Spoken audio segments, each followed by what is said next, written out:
আসসালামু আলাইকুম গাইস, আপনারা সবাই কেমন আছেন? আলহামদুলিল্লাহ, আমি ইনশাল্লাহ ভালো আছি।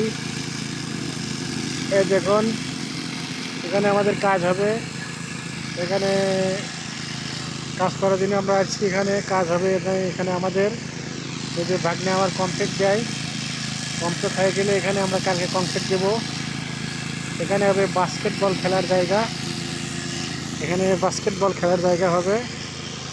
দেখেন গাইস, কত সুন্দর জায়গা। এখানে অনেক সুন্দর জায়গা। এই যে ছোটদের বাচ্চাদের খেলার জায়গা, জায়গাটা অনেক সুন্দর। এখানে হবে বাস্কেটবল খেলার জায়গা। এখানে কমপ্লিট দেয়, কমপ্লিট দেওয়ার পরে আমাদের এখানে কালকে কালকে আমাদের এখানে কংক্রিট হবে। আজকে কমপ্লিট দেওয়ার পরে আমরা বিসি স্থাপন করবো। ওই যে আমাদের গাড়ি, আমরা মাত্র আসলাম কাজে, 3 জন লোক কাজে আইছি।